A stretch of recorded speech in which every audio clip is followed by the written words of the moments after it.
हाँ जी, तो जैसे मैंने बताया था कि अगर आपने ऑस्मोटिक प्रेशर वाले मेथड से मॉलिक्यूलर मास फाइंड करना हो तो बेस्ट किसके लिए आप यूज कर सकते हो, प्रोटीन्स और पॉलीमर, बड़े बड़े मॉलिक्यूल्स के लिए। ठीक है, और कैसे करेंगे? प्रोटीन्स को अगर हम अप्लाई करना शुरू करें तो आपको पता है प्रोटीन्स के अंदर इंट्रैक्शन होने के चांस रहेंगे, तो उनका सोल्यूशन जनरली आइडियल नहीं बनेगा। तो थोड़ा बहुत उस वेंट ऑफ इक्वेशन जो थी pi equal to C R T, वो लगती है सिर्फ आइडियल सोल्यूशन के लिए। उसको थोड़ा मॉडिफिकेशन किया जाता है, जैसे आपने वीरियल इक्वेशन पढ़ी हुई है कहाँ पे, स्टेट्स ऑफ मैटर में। ठीक है, उसी की तरह तो इक्वेशन क्या आती है, pi is equal to C R T bracket में 1 प्लस बी प्लस सी, ऐसे सी की टर्म्स में लिखते हैं, सी स्क्वायर हो जाएगा आगे, बी के आगे चलता जाएगा ऐसे। ठीक है, चलता रहता है। तो अब आप इसको क्या करेंगे, अगर जनरलाइज करो तो मल्टीप्लाई कर दो सी आर टी इतना। अगर आपकी जनरल इक्वेशन आइडियल बिहेव करे, सिर्फ ये वाला फैक्टर काउंट करता है, बाकी निग्लेक्ट होता है पावर वाले। ठीक है, तो यहाँ पे हमने अभी, क्योंकि हमारा सोल्यूशन आइडियल बिहेव नहीं करेगा, हमको ये भी फैक्टर थोड़े अकाउंट में लेने पड़ेंगे। ठीक है, अब ये इक्वेशन बन गई, जो खोल दिया ब्रैकेट को, ये इक्वेशन बन गई, आगे से मल्टीप्लिकेशन होती रहेगी, सी क्यूब आ जाएगा, टी एस चलता जाएगा आगे। ठीक है, तो अब अगर मैं दोनों साइड को डिवाइड कर दूं कंसंट्रेशन, ये कंसंट्रेशन किसमें है, मोल्स पर लीटर में, डिवाइड कर दिया तो मेरे पास ये इक्वेशन बन गई। अब ये क्या इक्वेशन, इतनी इक्वेशन देखो, इक्वेशन ऑफ स्ट्रेट लाइन बन गई। अगर निगलेक्ट कर दो हाई टर्म्स को तो ये हो गया, इक्वेशन किसकी बन गई, स्ट्रेट लाइन की। अगर तुम ग्राफ प्लॉट करोगे बिटवीन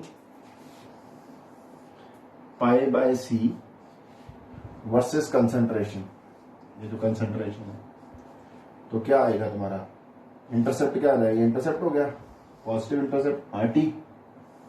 ठीक है, ये तो इंटरसेप्ट आर टी हो जाएगा, स्लोप तुम्हारी क्या आ जाएगी, B R T. Human temperature पे स्लोप क्या आ जाएगी, B R T. B osmotic virial coefficient है। ठीक है, क्लियर भाई साहब? अब इसको निकाल के देखते हैं, हमने मोलर मास के लिए निकालना है इसको, तो कैसे देखते हैं अभी। ठीक, आगे चलते हैं। ये ग्राफ इतना आ गया समझ आती, सीधी सीधी सी बात है, कोई रॉकेट साइंस नहीं है। ओके, अब देखो अगर मैंने मोलर मास निकालना हो,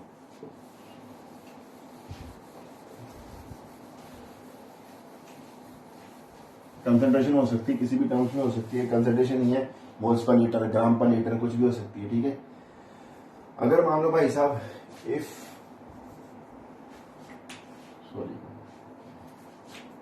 कंसंट्रेशन इज इन ग्राम्स पर लीटर, ठीक है, तब इक्वेशन को कैसे मॉडिफाई करेंगे। कंसंट्रेशन होगी ग्राम्स पर लीटर। ठीक है, इसको लिख सकते हैं given weight bye of molecular weight over volume in litres. ठीक है, ये है। अब अगर मैं इसको number of moles of solute से मल्टीप्लाई और डिवाइड कर दूं, इक्वेशन चेंज होगी, नहीं होगी। इसको मैं कैसे लिख सकता हूं, W B by N B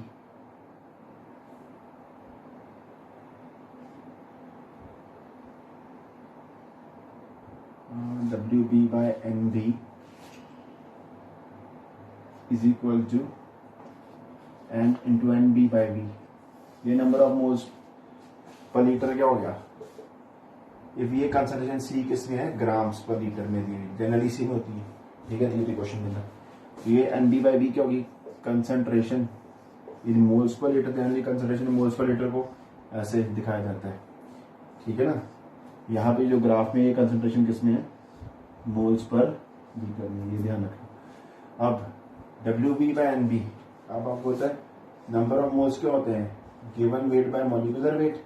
अब मॉलिक्यूलर वेट का देखा, डब्ल्यू बाय एन, यही निकला W by N B, this is equal to nothing but molecular weight of आपका सॉल्यूट। तो ये सी किसमें आ गया, अगर कंसंट्रेशन किसमें दी है, ग्राम्स पर लीटर में दी है।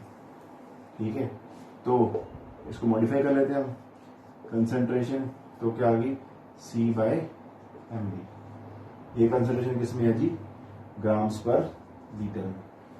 अब ये सी होगी, दिस इज इक्वेशन 2 और this is equation 1 from 1 and 2। समझ लगी इतनी बात, आगे चले from 1 and 2।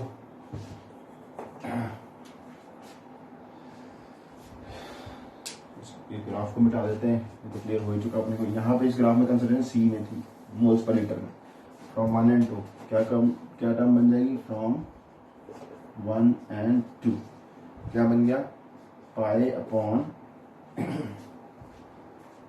C into M B is equal to RT plus BRT, ऊपर क्या आ जाएगा भाई,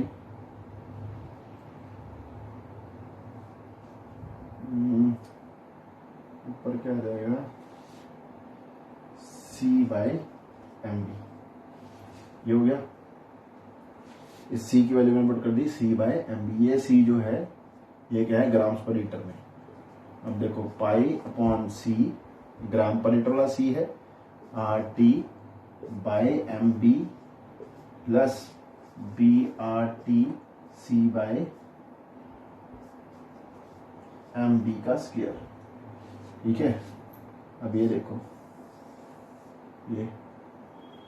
ये जो कंसंट्रेशन है मोल्स पर लीटर में है, या जो पहले वाला ग्राफ बनाया था मैंने। अब ये जो सी है छोटा सी बगैर का, ये किसमें है, ग्राम्स पर लीटर में है, इज इट ओके। ये भी किसमें, ग्राम्स पर लीटर में।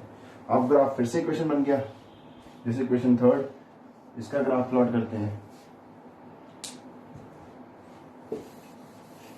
इसका ग्राफ प्लॉट करते हैं तो क्या आ जाएगा, प्लॉट ग्राफ बिटवीन, प्लॉट बना दिए इसके बीच में pi by C versus C किस में है, ग्राम पर लीटर में है, ठीक है जी।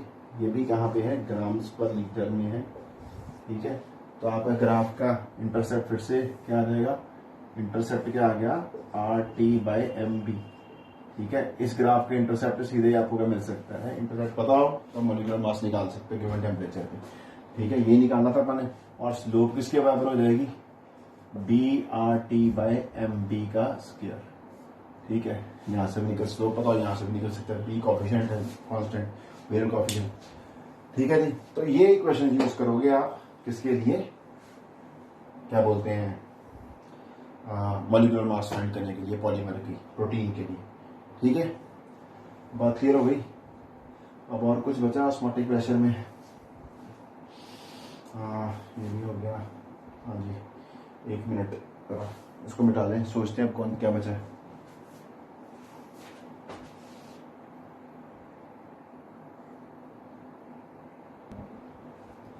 हाँ जी, एक और इम्पोर्टेंट बात है, जब मैंने आपको आइडियल नॉन आइडियल सिस्टम पढ़ाए थे तो मैंने बोला था आपको वहां पे डेल्टा H 0 होता है, ठीक है।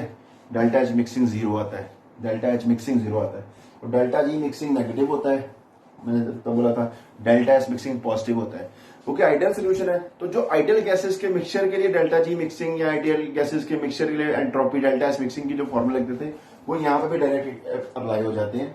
वो क्या फॉर्मूले हैं जो आपने पढ़े हुए हैं स्टेट्स ऑफ मैटर के, थर्मोडायनेमिक्स के अंदर भी वो क्या फॉर्मूला है, ये स्टेट्स ऑफ मैटर में पढ़े होंगे आप लोगों ने, ठीक है। दोनों जगह पे आ जाते हैं। डेल्टा G मिक्सिंग क्या देते थे, NRT XA log XA plus XB log XB। ये रिलेशन मैं वहां पे डिटेल में करा चुका हूँ पहले। सेम जो आइडियल गैस के लगता है वो यहाँ पे भी लग जाएगा, ठीक है। क्योंकि आइडियल सोल्यूशन के अंदर क्या आती है, फोर्स ऑफ अट्रैक्शन क्या होती है, फोर्स ऑफ अट्रैक्शन क्या होती है, बराबर होती है, जीरो नहीं होती, यही फर्क है, ध्यान रखना है बस, ठीक है जी। तभी वो डेल्टा H मिक्सिंग 0 होता है इसमें, ठीक है ना। मिक्सिंग मिक्सिंग लिखा हुआ है तो आपको पता है जब डेल्टा H मिक्सिंग 0 हो जाएगा, delta G mixing, delta H mixing minus T delta S mixing. मैं यार इसकी डिटेल में भी नहीं जा रहा क्योंकि आप लोग ऑलरेडी कर चुके हो, ठीक है। तो ये अगर 0 हो गया तो delta G mixing by T किसके बराबर हो जाएगा, अगर ये चीज 0 हो गई तो किसके बराबर हो जाएगा, डेल्टा S मिक्सिंग नेगेटिव के बराबर। ये लिखा हुआ ना इस इक्वेशन, यहीं से आई इक्वेशन, इसको T से डिवाइड कर दिया बस, इस इक्वेशन को T से डिवाइड कर दिया जाएगा, ठीक है। X से क्या है, mole fraction of one component, XB क्या है, mole fraction of the other component. जो भी आपने दो चीजें मिक्स की हैं, सोल्यूशन मिक्स की हैं, ठीक है जी, जो सोल्यूशन बनाया जिन चीजों से मिलकर, ठीक है। बात क्लियर हो गई तो आप करके देख लेना, हो जाएगा क्वेश्चन, सीधा फॉर्मूला भी आ सकता है, ठीक है। अब करते हैं ओसवाल्ड वॉकर प्रोसेस, और उसके बाद हमारा लास्ट वो अलग से वीडियो डालते हैं। ये सिर्फ आपका जितना ये जो इसमें है ये आपका सिर्फ purely competition point of view से काम है। अब हमारे रह गए उस अगला ओसवाल्ड वॉकर प्रोसेस का है, और एक आपका है जी बेंटॉफेट का। चलो चलते हैं उसके ऊपर। Thank you.